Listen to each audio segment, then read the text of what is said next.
garlic onion. Ayan, tutuin ko muna siya guys. Bago ko siya ilalagay yung mga ingredients ko dito. Tutuin natin ito guys, ano siya? Parang adobo. Pero yung ingredient natin, ito guys, naglalagay lang ako ng guys yung white pepper. Ayan, white pepper. Ayan, white pepper. Sunod-sunod na yan guys. White pepper.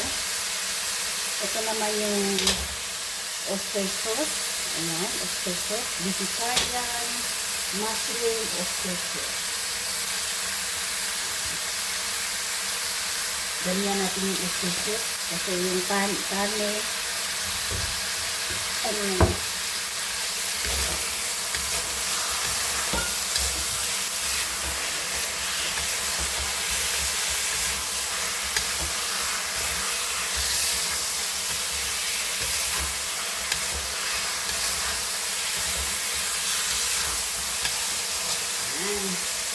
Lalagay tayo ng tubig guys para magiging malambot. So ngayon, pakuluin muna natin yan.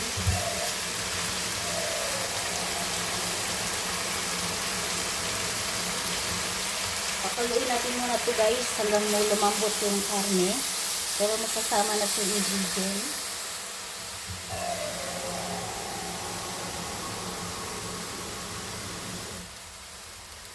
Yan, damihan ko yung tubig guys. Mga 2 liter. Ito, mga 2 liter to guys. Lagyan pa natin konti.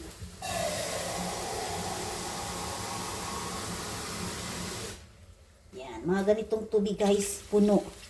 Hanggang magiging na yan guys, mawala yung tubig. So, pakuluin muna natin guys, mga nasa umabot ng 1 hour kalahati. So, ngayon, nilagay ko lang siya guys ng white pepper at saka oyster sauce lang muna. Pakuluin muna natin ito. Mamaya konti, pakita ko sa inyo yung ang kalalabasan ng aking karne. Ayan. Ayan. Ganito muna siya guys. Pakuluin muna natin siya. So, ganito lang. Ayan. Ayan, kumukulo na siya. Ayan, gawa na lang ako ng tatanta at lilipas din ako, ngunit mayroong awitin iiwanan sa inyo alaala. Yan, patayin muna natin.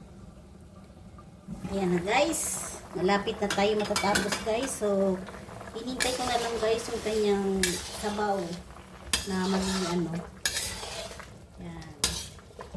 Ganito lang siya guys. So, mamaya ipakita ko sa inyo ulit. Mga after 30 minutes, pag konti na lang yung tubig niya guys ha. Ulit guys. Ayan guys, malapit na tayo matatapos. Ayan.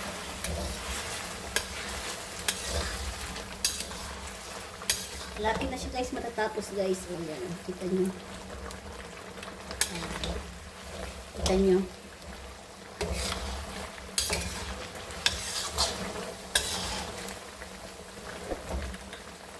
So, malapit na guys. Hintayin na lang natin ilang minuto na lang. Yan na guys. Tapos na tayo magluto guys. So, ilalagay ko na guys yung ating karne. Ayan.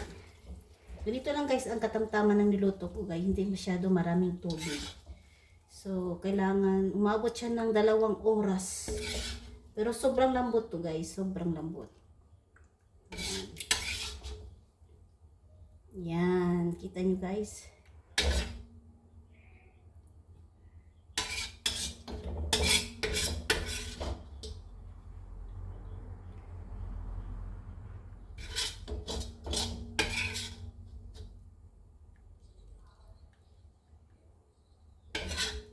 Yan.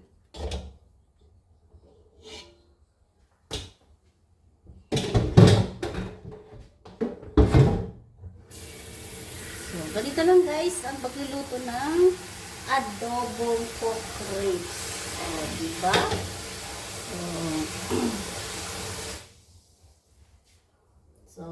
Ito yung paborito nila guys. Lagi nila ako inire-request yung luto ng ganito. So, ang pagluluto ng ganito guys, ano lang talaga guys, pahabain nyo lang talaga ng pasensya. Kasi umaabot po siya ng mga 2 oras. Depende, pag nilalagay nyo po ng malakas yung apoy. So, ang kalalabasan dyan guys, mga 1 oras at kalahati. Pero sa akin guys, hindi ko talaga nilalakas yung apoy, katamtaman lang guys.